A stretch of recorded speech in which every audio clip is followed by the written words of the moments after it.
Hello friends, welcome to the class of Transportation Engineering. In the previous lecture, what we discussed was chapter number 1 and chapter number 2. Chapter number 1 was highway development and planning. In this, we mainly discussed the history of highway development, okay? History of highway developments, okay? And in this, we covered the history right from the pioneers of the highway constructions. Okay, later on we discussed the highway construction in India. We discussed the Indus Valley civilization highways in the period of Mauryaans. That was the period somewhere the Indus Valley civilization was around 5000 BC. Mauryaans we discussed that was around 4000 BC to 2000 BC. We discussed the roads during the British time, the British era, and later on we went on to discuss the highway development in India since 1927, that is from where the Jacker Committee was set up, the committee that was set up exclusively with intention to develop highway networks across the country. Later on, we went on to discuss the concept of maximum utility, which is also known as the concept of saturation system, and based on which we also discussed few numerical examples, okay, and which was one of the most important parts of this topic, that is highway development and planning, okay. And in chapter number 2, that is highway alignment and service, we discussed this chapter very briefly. In this chapter mainly consists of the surveying terms like the alignment, the map study, reconnaissance study, like mainly the engineering survey. And later on we discuss the types of drawings that are required, that is the key maps and the index maps for the highway designs. Okay, so let us now move on to chapter number 3, that is the highway geometry design, the basic elements. Okay, and in this same lecture, if time permits, I'll try to cover some part of chapter number 4, that is highway geometry design, the gradients. Okay, the gradients in highway geometry design. Okay, it is one of very important chapters, and numericals will be asked on these two chapters. Okay, in all the chapters of highway geometry design, guys. So what we discussed in chapter number 1 and 2 was the introduction, and that was mainly the theoretical part. Okay, it was mainly the theoretical part. Okay, but here on, from chapter number 3 and ahead, the highway geometry design, what we will be covering are going to be the numericals. Okay, the numericals. So I suggest you to take the notes properly so that we can discuss the formulae in the last lecture of highway geometry design. We can have a quick recap of it all. Okay, so now let us move on to chapter number 3, that is the highway geometry design, the basic elements of highway geometry design. Okay, okay, yes.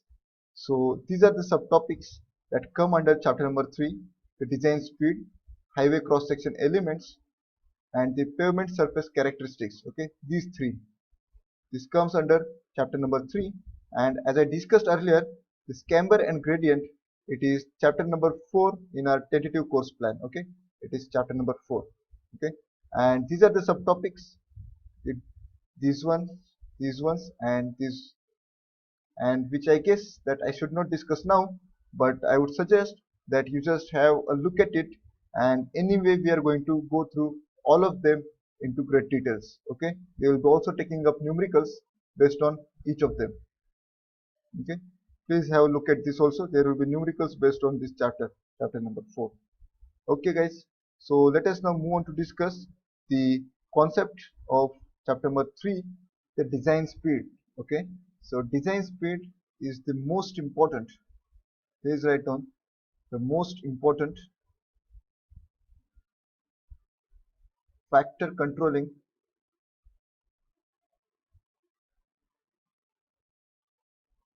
the geometric elements of the road. The geometric elements of the road. Okay, it is the most important factor controlling the geometric elements of the road. Okay, so design speed in simple terms can be expressed as the maximum allowable speed considering the importance of road and the terrain. Okay, so the importance of road depends on the classifications that have been done as per the second road development plan. Okay, if you remember, the first road development plan did not have the expressways. Okay, but here it has got expressways.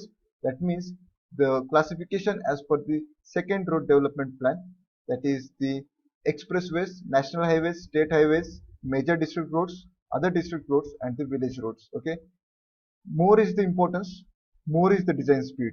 Okay, and the second factor on which the design speed depends is the terrain. If the terrain is plain, if the terrain is plain, or it is rolling, it is mountainous, or it is steep terrain. Okay, and how to decide the whether the terrain is plain, rolling, or mountainous, or steep, that comes from this table that is given by IRC. Okay, if the cross slope is between 0 to 10%, then it is called as plain terrain. If it is between 10 to 25%, then it is a rolling terrain. 25 to 60% is the mountainous terrain, and it is steep if the cross slope is greater than 60%. Okay, okay guys. So for rural highways, there are two types of design speeds. First one is the ruling design speed, and the second one is minimum design speed. Okay, so the ruling design speed is the speed that should be generally considered while designing the highway. The speed that should be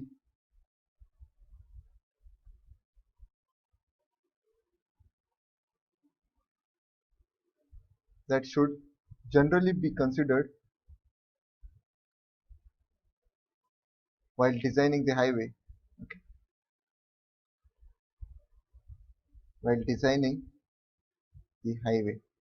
Okay, so for us, like, it is the speed that should generally be considered. Okay, taking into consideration the various factors.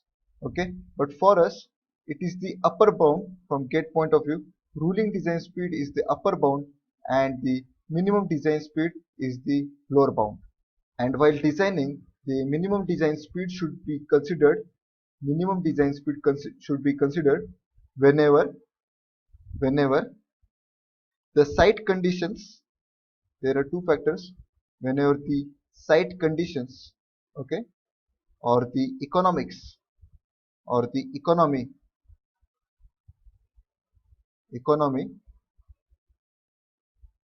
doesn't let us provide, doesn't allow us, doesn't allow us to consider the ruling design speed. Ruling design speed. So this table given by IRC, this is the table that is given by IRC. The first column of the table shows the type of the road, whether it is, or the type of the road according to the importance of the road, whether it is national highway or state highway, MDR, ODR, or the village road. And the first row, okay, the first top row, it has got the terrain types: the plain terrain, rolling terrain, hilly, or the steep one. Okay, so if you look at this, there are few values given. That is, if the road is a national highway or a state highway and the terrain is plain, then the design speed should be between 80 to 100 kilometers per hour. If it is national highway and state highway, or state highway, and the and the terrain is rolling, the design speed is slightly reduced and is between 65 to 80 kilometers per hour. If the terrain is hilly, it is still more reduced. It is between 40 to 50 kilometers per hour. And for the steep terrains, for national and state highways, the design speed is 30 to 40 kilometers per hour. So what point you should notice over here is, as the cross slope is going on increasing, okay, in this direction, as the cross slope is increasing, the design speed is getting on decreasing. Okay, from 100 to it reduced to 40. That is, from plain terrain to the steep terrain on this same highway can have the but when the terrain is changed, the same highway can have the different design speed for the different section of the same highway. Okay, and the second important observation that you should make is, as the importance of the road goes down, the consideration for the design speed, the value of the design speed considered goes on reducing.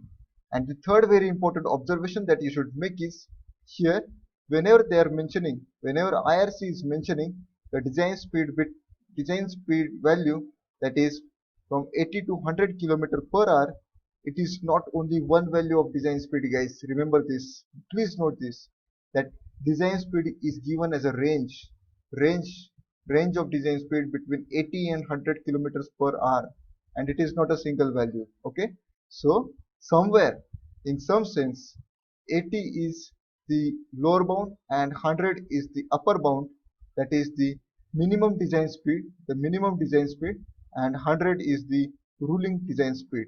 Okay, so let us now move on to discuss the next concept, that is right of the way. The land on which owner of the land is the road authority and have right over it, okay, is the right of the way. Okay, and who is owner of the land? Okay, who is owner of the land in India? Then to discuss this, and who has got the authority? Of course, the owner has got the authority, and that is in India. Expressways, national highways, and the state highways are owned by NHAI. Okay, that is the National Highway Authority of India, that we have already discussed. MDR and ODR, major district roads, and the other district roads, the owners are R&B. Okay, that is the roads and building departments. Okay, please write down roads and building department. Usually this department is owned by a state government. Okay, it comes under the state government. In few of the states it is also called as PWD, that is Public Works Department. Please write down PWD, Public Works Department. Okay, and the owner of village roads, that is the VR, the village road, is the Gram Panchayat or the Panchayati Raj. That depends whether it is Gram Panchayat or the Panchayati Raj in that particular local place. Okay, so there are two terms associated. One is the building line, and the second one is the control line. Okay, this is the first term, and the second term associated with this. So the building line means a line on either side of an highway or part of a highway fixed in respect of such highway. Okay, uh, this definition comes from Bombay Highways Act, and I guess it is 1955 Act. Okay, Bombay Highways Act. I have taken it from internet. Bombay Highways Act 1955. Okay, so what does this mean? If you read it, I guess you will not get much clearer picture, but I'll be drawing a cross section, typical cross section of a highway over here. Okay, so the highway cross section is of this kind. Okay, this is the formation. This is the formation like this. Okay, and these are the side drains. Okay, side drains, and again there will be plain surface like this. Okay, the ground level or the formation level you can call. Okay, so maybe here or the level may be slightly lower here. Okay, I am not, we are not into what is the level of this side land. Okay, so here there will be a line. Okay, there will be a line fixed, known as called as the building line. There will be another line fixed beyond the building line, that is called as the control line. Okay, on this side, and similarly on this side there will be a line fixed, that is known as the building line, and beyond building line there will be a line fixed, that is called as the control line. Okay, and on highway this is the carriageway. Okay, this is the carriageway. So if you read the definition now, the building line means a line on either side of any highway. Okay, on either sides. Okay, that is here as well as on this side. Okay, uh, and this line, the main intention of fixing this line is the for controlling the building activities. Similar is the reason for having the control line, but there are slight changes in the norms that are set. Okay, so for example, uh, I have taken this page. This comes from I have taken this picture. This comes from the Bombay Highways Act 1955. Okay, and here they are stating the restrictions on building between the highway boundary and the building line, and between building and the control lines. Okay, so please go through this. Please read this. What it is written, that on a land line between the highway and the boundary and the building line, A is construct, form or lay out any means of access or form from a highway, or erect any building or materially alter the existing building, make or extend any excavation, or construct, form or lay out any works, or see, this is the act, and it is the exact picture of the act that I have put over here. That's why you see that there are many terms of this kind. Okay, okay, so this states about the control line here. This states about the control line. Okay, please go through it. Please read it out.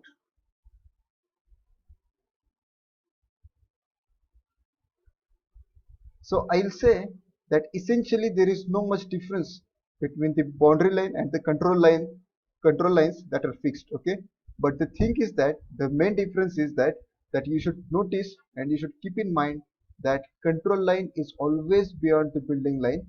Building line is fixed in order to control the building activities in this region. Okay, building activities in this region, and control line accommodates all the parameters, all the restrictions of building line, and plus there are some additional restrictions for the control line. Okay, so this is the highway cross section, and this is the carriageway. Okay, this is the carriageway. This is the shoulder. Okay, this is shoulder number 1, and write S1, and this is shoulder number 2. I'll write here S2. Okay, and these are the road margins. Okay, after the shoulders up till here, up to some distance, these are the road margins. Okay, there is a line like this for road margins. This is the road margin here, and up till here, this is the road margin on this side. Okay, road margin. So the reason for road margin is for greenery and drainage. Greenery and drainage. Okay, greenery and drainage. So there is one mark question, like based on the definitions, that the formation width is given as carriageway width, carriageway width plus the two shoulders on either of the sides. Okay, shoulder number 1, and this is the shoulder number 2. This is, as a whole, it is the formation width. Okay, this is one mark question that was asked in some exam, and the right of the way is given as carriageway width, this portion carriageway width up till here. Okay, two shoulders, that means it includes this one, and plus two road margins, this one and this road margin. Okay, so as a whole the distance between the two road margins, this width, okay, this width is right of the way. It is right of the way.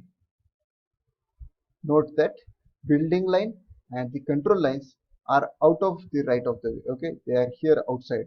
Okay, it is just the control. They are just the fixed lines to control the construction activities. Okay, so we will now discuss the pavement surface characteristics. Okay, the pavement surface characteristics. Okay, before that, this is the typical highway cross section. Okay, typical highway cross section in the hilly area. So as you can see over here, this is the formation, and here earlier the hill was of this kind. This is the ground line. The dotted portion is the ground line that was earlier, and what they have done is they have cut this portion of the hill. Okay, they have cut this portion of the hill and they have filled it over here, and this is the embankment fill. Okay, so these are the usual terms associated. The right of way, clearing width, roadway. This is the back slope over here, back slope, the cut slope, and here it is the fill slope. Okay, uh, it is just because you should have some idea of how it looks. So we are now going to discuss friction on roads. Okay, so there are two types of frictions that are dealt with on roads. The first type is the longitudinal friction, and the second one is the lateral friction. As the name suggests, the longitudinal friction is the friction that is mobilized in the direction of the motion, okay, or in the direction that is opposite to the motion, okay. And as the name suggests, that the lateral friction is the friction that is mobilized in the direction perpendicular to the direction of the motion. Suppose if there is a vehicle, I am drawing a plan view, okay guys, I am drawing a plan view of a vehicle, and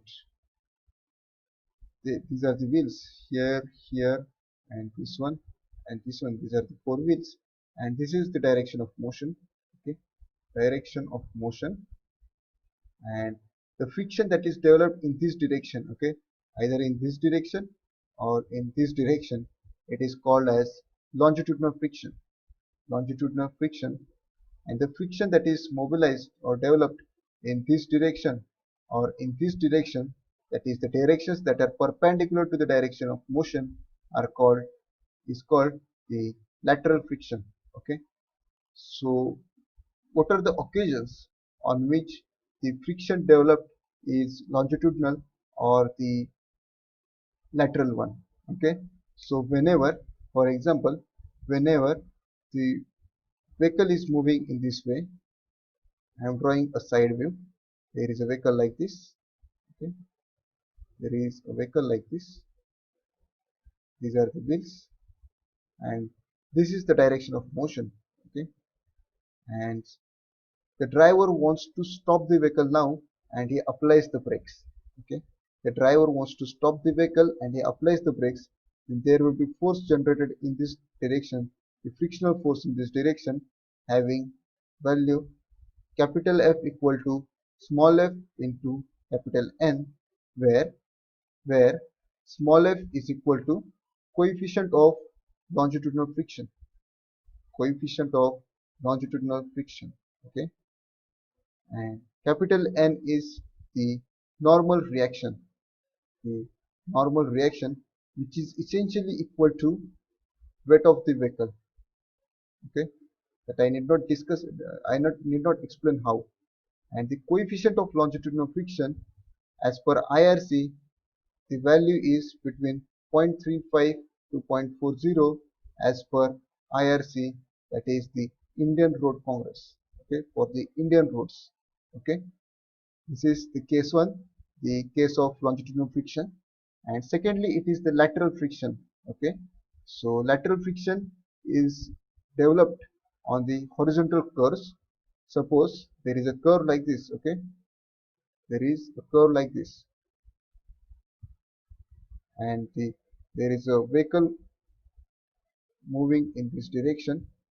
The vehicle is traversing this path. Okay, like this, the vehicle is moving like this. So there will be centrifugal force developed in this direction. The centrifugal force will be developed in this direction, and that is being balanced by the frictional force, the frictional force in this direction, given by F equal to again small f into capital N. But in this case, since it is in the lateral direction, small f is the coefficient of lateral friction, coefficient of lateral friction, the value of which is equal to 0.15 as per IRC, as per IRC. Okay, 0.15, and it is developed on the horizontal curves, and capital N is the normal reaction, which is essentially equal to weight of the vehicle. Okay, so here what you have to keep in mind, that as per IRC, coefficient of longitudinal friction is 0.35 to 0.40, and the coefficient of lateral friction as per IRC is 0.15. Okay, there is a note that lateral friction exists in longitudinal motion also, but it is not mobilized. Okay, understand the meaning of this. Mobilized means it is not developed. Okay, it is not developed, and longitudinal friction exists in longitudinal motion and is mobilized only on application of brakes. So simple things, and you the engineers, I need not explain that how these statements are made. Okay, it is self-explanatory.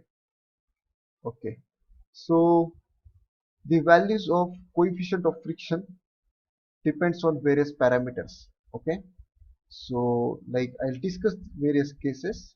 In case 1, if the road is smooth or the road is wet, what do you say? The coefficient of lateral friction, sorry, coefficient of longitudinal friction value is going to go up or it is going to go down. On the smooth and the wet roads, the value of coefficient of longitudinal friction goes down, because smooth the road and also it is wet, then there will be some thin film of water developed, and grip uh, the grip will be weaker, and so that the coefficient of longitudinal friction value goes down. When the tires are new, there is the good grip, and higher is the coefficient of longitudinal friction value. Okay, again there is a factor. Okay, again there is a factor, the temperature. Okay, here temperature stands for very dry conditions, very dry condition on board. Okay, here we just discussed the wet condition over here, and where the coefficient of friction value goes down. Okay, and whenever the temperature is high, the coefficient of friction value goes down. Okay, coefficient of friction value goes down, and you can write a reason that because the dust particles on road are in loose state, which act as the friction reducing agent. The reason for this, for the high temperature or the dry state, the coefficient of friction value goes down. The reason is because the because the dust particles are in dry or loose state, which act as friction reducing agents.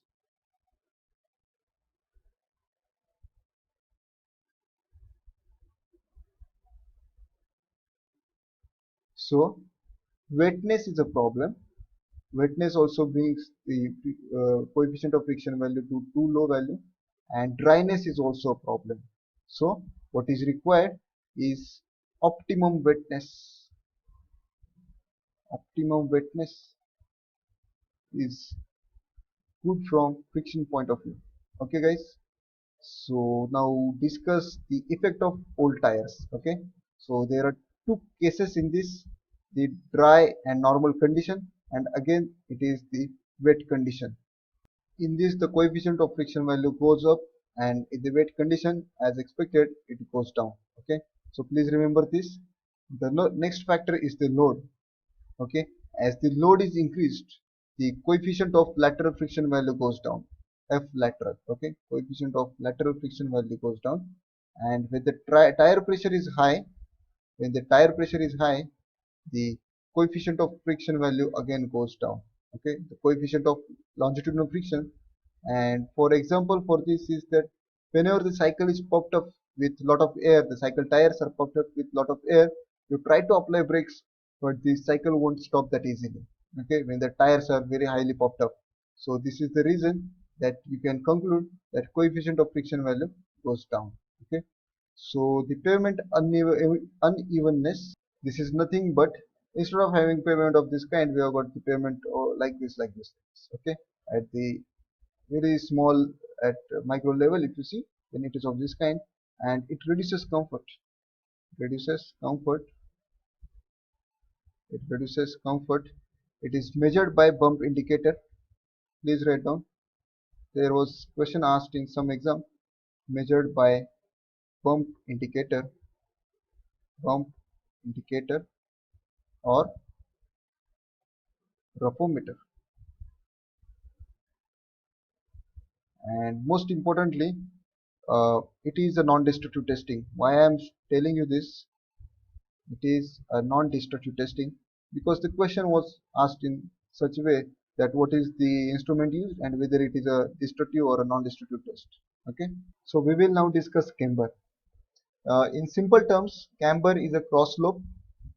Uh, it is the slope along the transverse direction. So if you just look at the typical road cross section, then it looks like this. If it is a CC road, then it looks like this. So you know this slope, this is called as the camber or the cross slope. It is given in terms of n is to n, 1 is to n, where 1 is the vertical component and n stands for the horizontal component. It is given in terms of 1 is to n. And similarly, gradient is slope along the length of the road. If the road is to join two different points uh, that are at different levels, suppose there is a point at this level and there is another point at some other level, say at this level and this level, then the road cannot be of this kind. The road to be provided, that should have slope along the longitudinal direction. So this slope along the longitudinal direction is called as gradient. Camber here it is stated as C and gradient by G. So there exists a relationship between camber and the gradient. Gradient is given as 2 times C. Okay, camber gradient is given as 2 times C. The reason for providing the cross slope, the camber, is to drain off the water, drain off the rainwater, and the reason for providing gradient, it is clear to all of you that to connect the points of different levels. Okay, so now let's move ahead.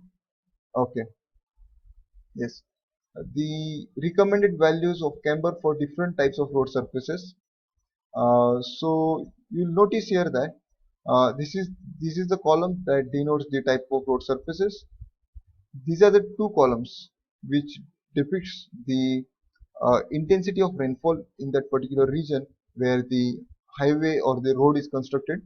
So if the road is of cement concrete uh, or it is a high type bituminous pavement, the uh, road like the camber to be provided in the heavy rainfall region is 2%.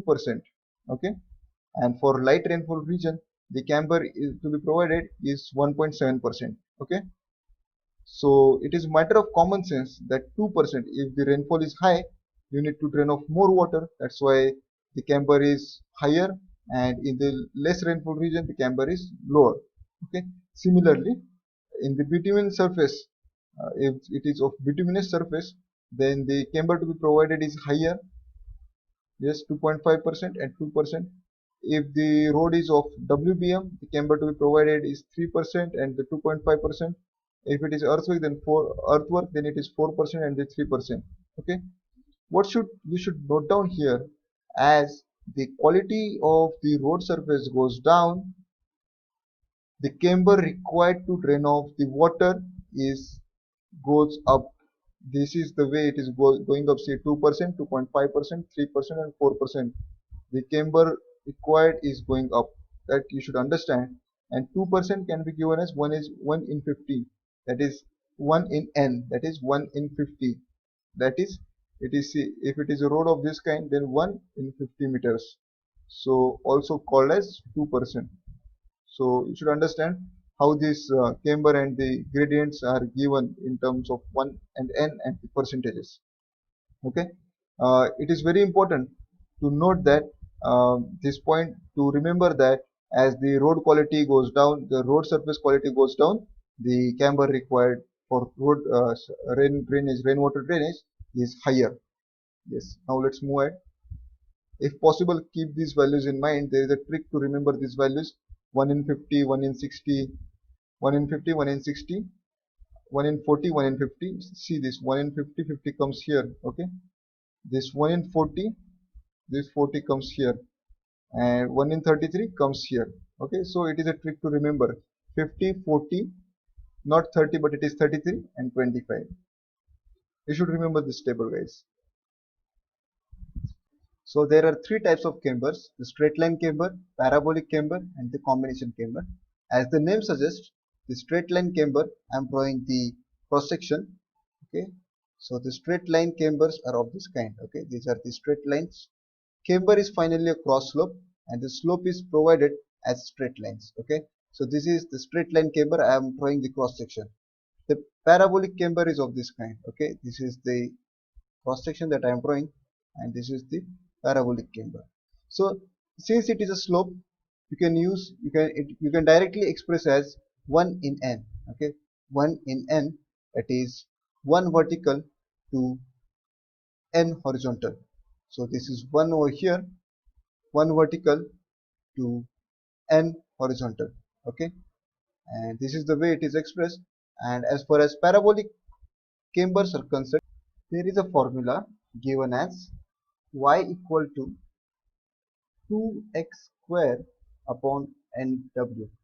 Y equal to 2x square upon nw, which is equation of parabola, where w is width of the road, w is width of the road, and the distances x and y are measured like this. Okay, so this is the center of it, and x is measured like this, and y is measured here in the downward direction. Okay, so as you can see, greater is the value of x. Okay, greater is the value of x, the y value also goes on increasing. So y equal to 2x square upon nw. In numerical questions, you will be usually asked to find out this height. Okay, this height of the crown. Okay, the maximum height of the crown, and you will be given with the w value. You will be also provided the camber slope, or the slope will not be given. They will give you the condition that it is a bituminous pavement and in so and so rainfall region.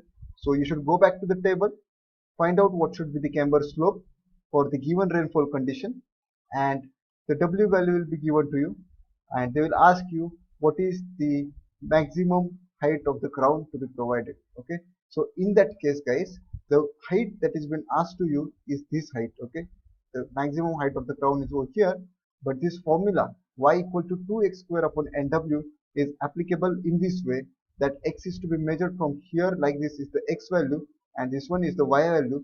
So whatever is the value of y over here, okay, whatever is the value of y over here, exactly same is the value of height of the crown over here. Okay, so what we do, that in such questions, you put value, you use this formula where you put x equal to w by 2. This is the x value, this will be the x, then w x equal to this w by 2 whenever it is asked for you to find out the maximum height of the crown. Okay, and this is the y value, then you will get this y value, w you know, you will put, n is known to you, you will put. So in this way you will be in position to solve the parabolic straight line chambers are usually provided on the cement concrete roads, cement concrete roads or cement concrete pavements. Okay, also called the rigid pavements. Cement concrete pavements are the rigid pavements. Okay, guys, okay, the rigid pavements. And the parabolic chambers are provided on the flexible pavements. Flexible pavements, that is the bitumen road or the tar road that we say. Okay, okay. So now let us discuss what is the combination chamber. As the name suggests, it should be combination of these two types. So I'll draw the cross section. Okay, so the cross section will be of this kind. So on the two edges, on the two edges, the straight line chamber is provided like this. Okay, straight line chamber is provided on two edges, and in the middle they will provide the parabolic chamber like this. Okay, the parabolic combination chamber. So in this region, up to from this to this, it is parabolic chamber, parabolic, and on the two edges it is the straight line chamber, straight line chamber. Okay, for the straight line chamber you can use as 1 in n. as stated earlier. And for the parabolic part, you can use this formula y equal to 2x square upon nw. Okay, 2x square upon nw. Okay, take care that while using this formula is applicable exclusively for this parabola. Okay, the dotted region that I am drawing. Okay, so this will be the origin, this will be the x, and this will be the y, and this formula will be applicable between this region. Okay, between these two portions, the formula will be applicable here and here only. Okay, and these are the straight line chambers of edges. Okay, so I hope it is clear to you the three types of chambers: the straight line chamber, parabolic chamber, and the combination chamber, and how to express them, and how to express their slopes, and how to use this formula. Okay, there are questions on asked based on the chambers, that they will give you everything and there will be one unknown, and you can directly give answer to it just by using this formula. Okay, so let us now move on to discuss the width of carriageway. Okay, width of carriageway, or the width of each lane, which will depend on width of lane. Okay, width of lane. So guys, can you tell me, or can you think yourself, that what is the important factor that will decide the width of the lane? What is the factor that will decide the width of the lane? Okay, so please think yourself. So width of the lane will strictly depend on the maximum width of the vehicle that is allowed on the road by IRC. Okay, the width of the lane will depend upon the maximum width of vehicle allowed by IRC. Okay, and the maximum width allowed by IRC is 2.44 meters. 2.44 meters. Okay, and based on this value, like the width of the vehicle and plus few clearances. Okay, this is 2.44 meters, this one, and plus some additional clearances, it has been decided that the width of each lane should be 3.5 meters. Okay, so it is 2.44 plus some clearances will be equal to 3.5 meters per lane, with three exceptions. There are three exceptions to this. The first exception is that if the road is a single lane road, then the width should be 3.75 meter. That is, it should have bonus of 0.25 meters. Okay, the width should have the bonus width. Width, each lane should have the bonus width. Okay, if the road is of two-lane road with raised curbs, then it should be, as per rule, the each lane should have 3.5 meters. But if it is two-lane roads with curves, then it should have been 3.5 into 2 equal to 7 meters. But what you should provide is 7.5 meters. I hope you know the curves. Okay, so if I draw the bridge cross section, then the cross section of bridge will look like this. Okay, these will be the handrails. Maybe suppose the bridge is standing on the piers like this. Okay, this is the pier of the bridge. Okay, this is the pier of the bridge, and these are the supports. Okay, and these are the two curbs that are used as footpaths, and there is a two-lane road. Okay, two-lane road like this passing. So whenever there is a bridge and having curves, these raised portions are the curves that I am shading. Okay, two lanes with raised curves, then you should provide the width as 7.5 meters. 7.5 meters. Okay, and the third exception is that whenever you are providing the intermediate carriageway, then the intermediate carriageways should have width equal to 5.5 meters. So when to use the intermediate carriageway? It is used when single lane road is insufficient for traffic, insufficient for traffic, so you cannot provide it. Okay, and double lane road there is a problem that the double lane road there is a space problem. For double lane road, there is space problem. In such scenario, what you do is you go for the intermediate carriageway, and that should be 5.5 meters in the width.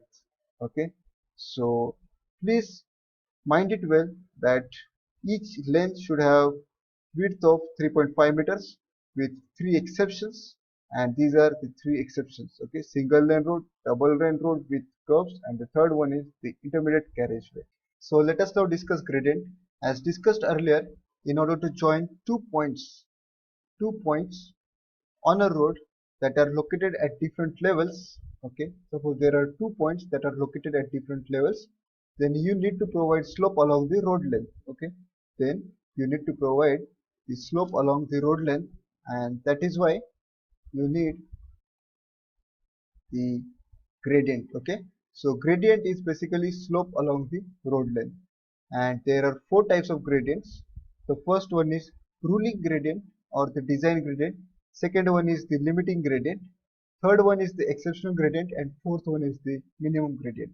Ruling gradient is also called the design gradient, and it is the normal highway condition. Okay, it is the normal highway condition.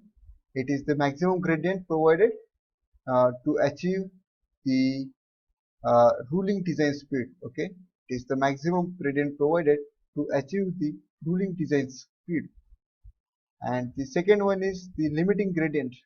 So it is the maximum gradient to achieve the minimum design speed, and it is due to the local conditions. Okay, it is because of the it is steeper than the ruling gradient, and it is provided in very restricted section of the road wherever it is not possible to provide the ruling gradient. Okay, the third one is the exceptional gradient that is provided only and only in the ghat sections, and it should be, before providing the exceptional gradient, it should be properly indicated by the warning sign. Okay, so exceptional gradient is greater than the limiting gradient. Okay, exceptional gradient, you should know this, the exceptional gradient is greater than the limiting gradient, and limiting gradient is greater than the ruling gradient. Okay, so please understand this. It is the normal condition.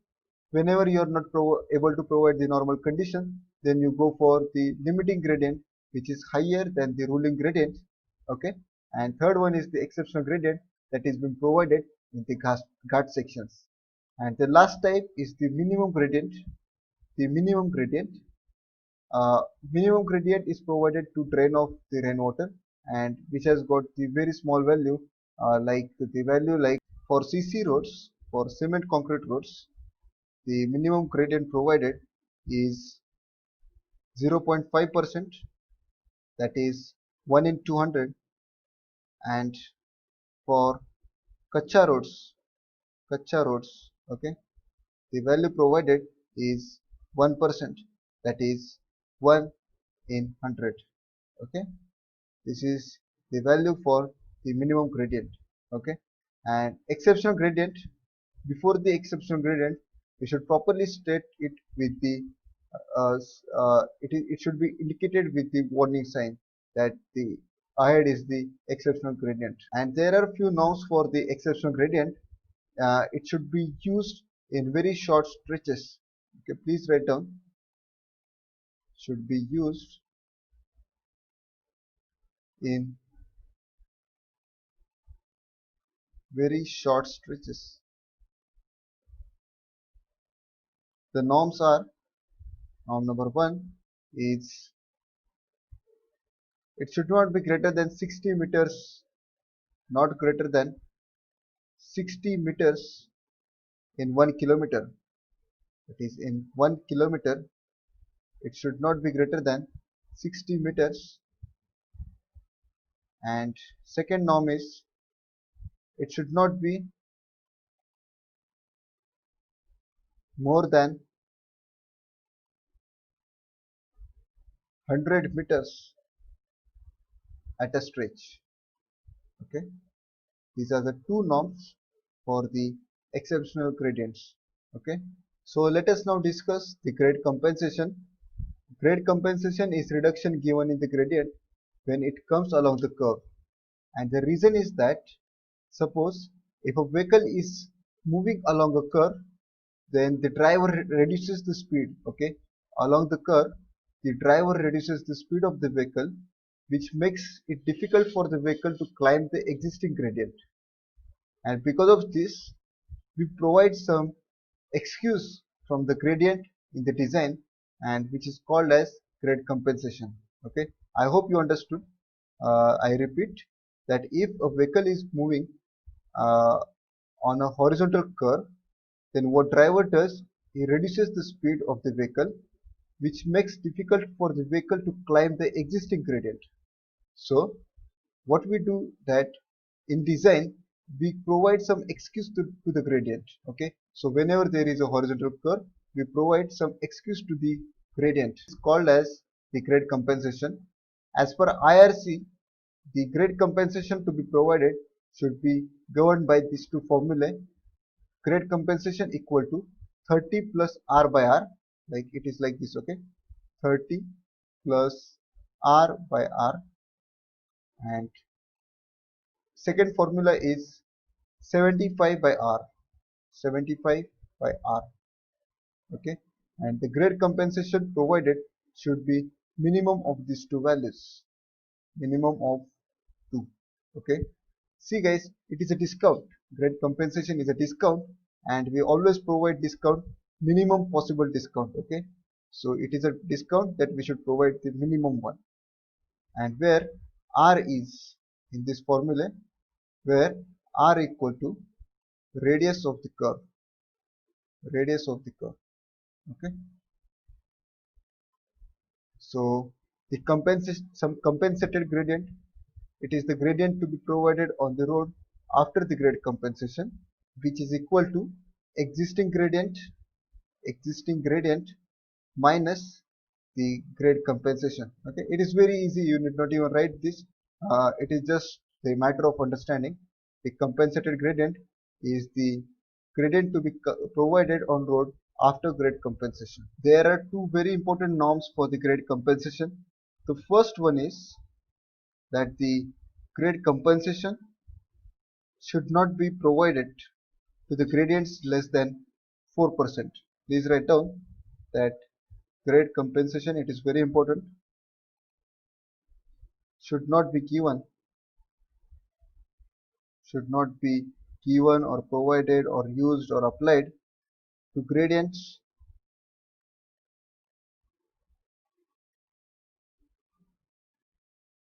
less than or equal to, less than or equal to 4%. Okay, and the second norm is that the compensated gradient should be more than 4%. The compensated gradient should be more than 4%.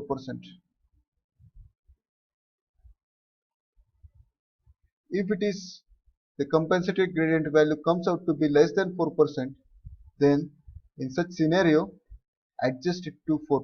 Okay, adjust to 4%. So you are revolving around the 4% as the gradient value. So now let us take some numerical examples on the grade compensation. So the first question is that, gradient given to be is 5%. The radius of the curve is 400 meters. What is the grade compensation? What is the grade compensation? Okay, so the answer to this question is that since gradient is greater than 4%, okay, grade compensation is allowed. Grade compensation is allowed. So grade compensation equal to, as per the formula by IRC, 30 plus R by R, which is equal to 30 plus 400 by 400, which is equal to 1.075%. And as per the second formula, grade compensation equal to 75 by R. 75 by R, which is equal to 75 by 400, which is equal to 0.18%. So we have to provide the minimum of these two, minimum of 2. Okay, so here the grade compensation is equal to 0.18%. Okay, therefore the compensated gradient, the compensated gradient will be equal to 5 minus 0.18, which is equal to 4.82%. Okay, this is the compensated gradient, guys. But the question asked is, what is the grade compensation?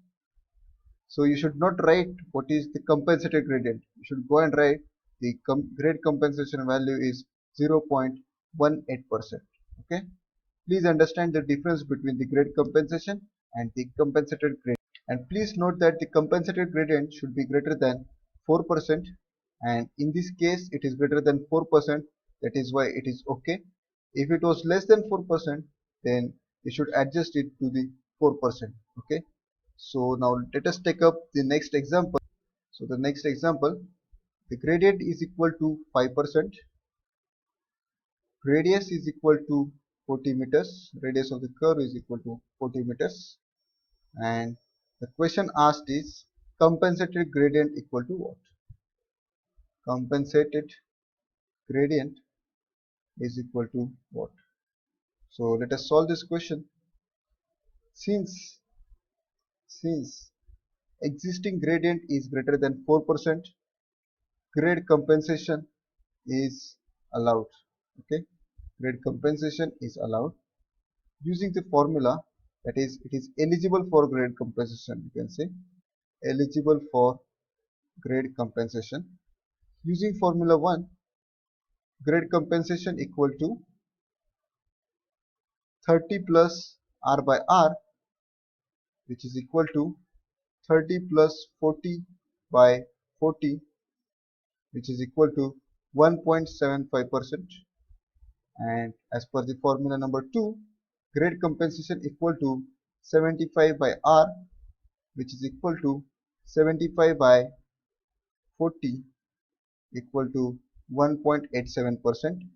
The lesser of these two is equal to 1.75% is the compensated, is the grade compensation, is the grade compensation. Okay, so now they are asking what is the compensated gradient. So therefore compensated gradient equal to compensated, please look for the spelling mistakes. Okay guys, look for the right spellings. Compensated gradient is equal to 5 minus 1.75, which is equal to 3.25%, which is less than 4%. So you have to adjust the value. Okay, it is not okay, and you have to adjust the value to 4%. Therefore provide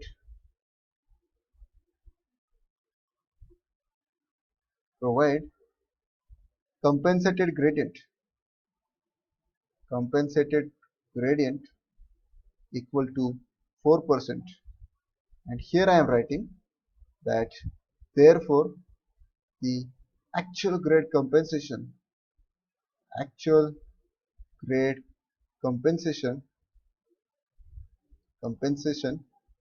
is equal to the existing gradient is 5% minus what grade compensated gradient that you are going to provide is 4%, which is equal to 1%. Okay, this is the actual grade compensation, guys. So please understand all the tricks that are being involved in this. Okay, so let us take up the next question. The next question is question number 3, that is the grade gradient equal to 3.5%. Okay, the radius is equal to 4 meters. So what is the grade compensation? What is the grade compensation? Please now you solve this question. Let me see how many of you get the right answer to this. So what we should do in this is, first step, what is the first step? Tell me. The first step is that since the existing gradient is less than 4%, it is not eligible for grade compensation, and you cannot use any of these formulae and you cannot compensate the gradient. Okay guys, so in this case the grade compensation equal to 0%, and the compensated gradient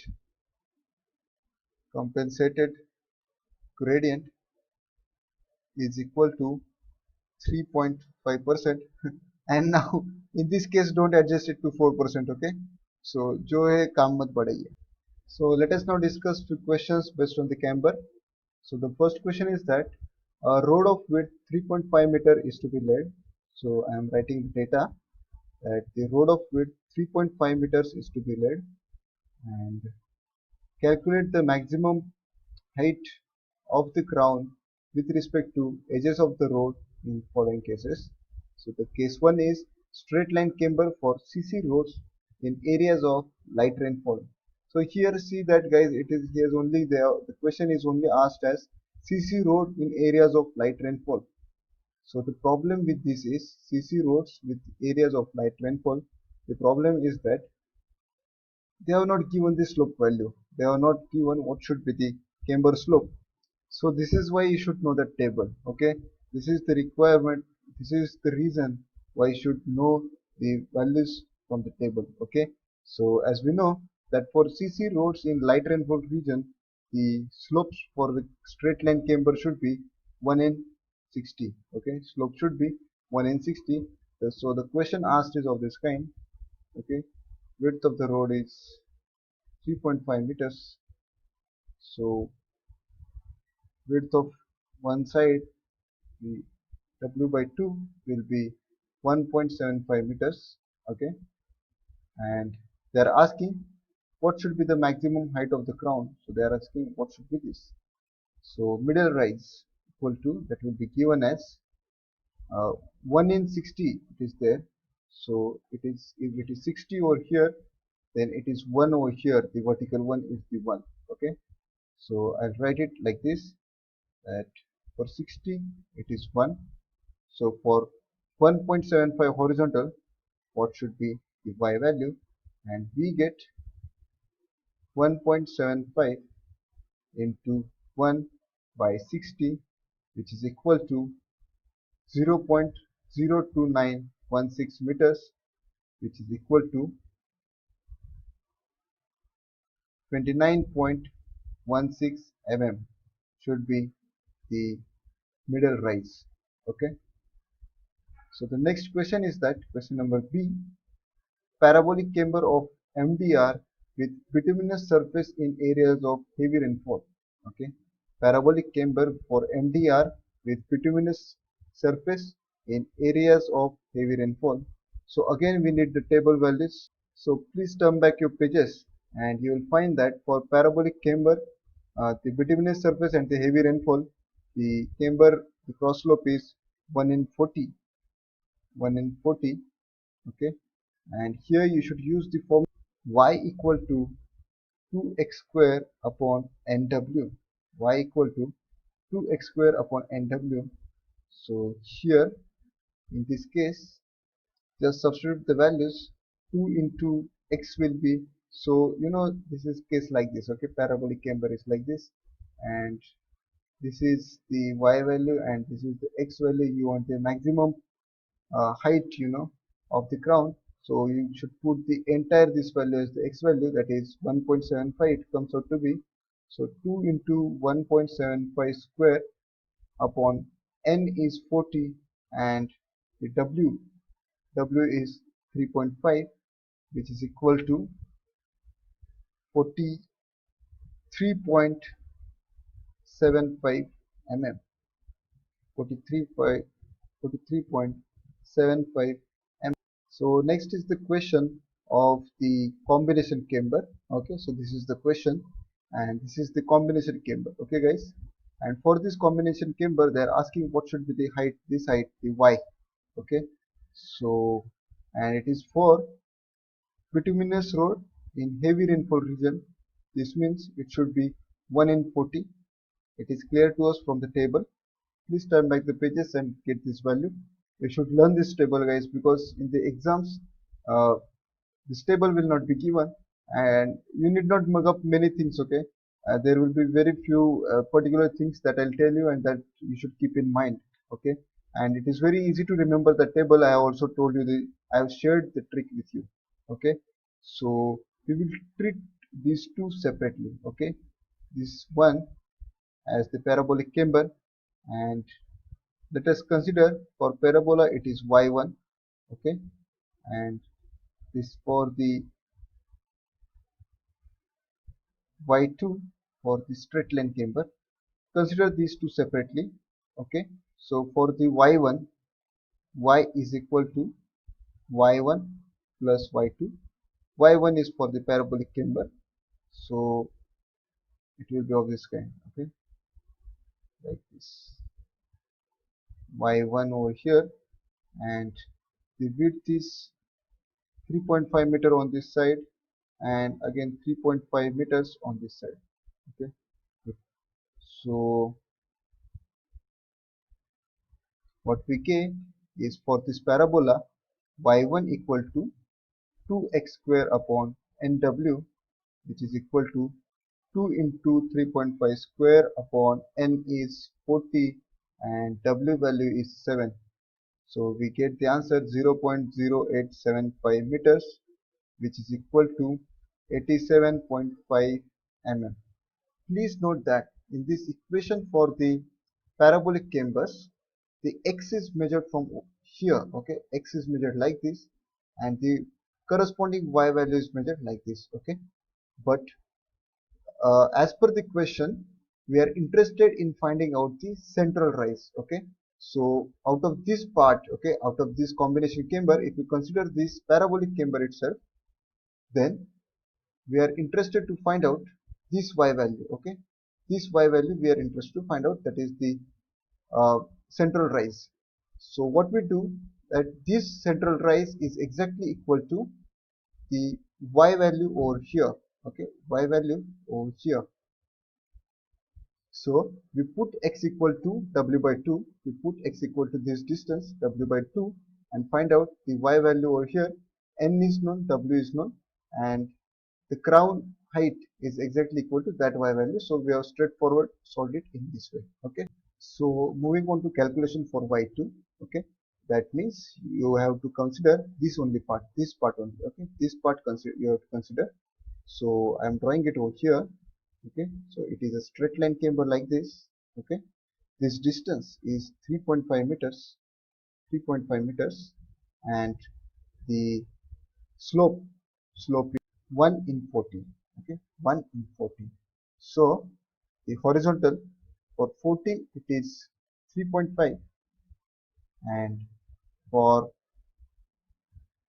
1 it should be what?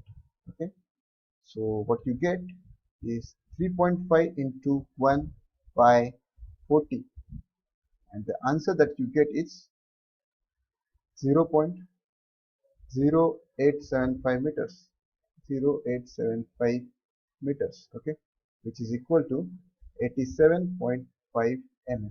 Okay, so this one is y2, that is 87.5 mm, and this one is y1, which is equal to this one, which is also equal to 87.5 mm. So the total central rise is equal to y1 plus y2 equal to 87.5 plus 87.5, which is equal to 175 mm. 175 mm. So I have tried to cover all types of the questions, and now it's your duty to go back to home and try solving the previous GET questions that were asked on these two topics. Okay guys, so thank you so much. See you in the next lecture.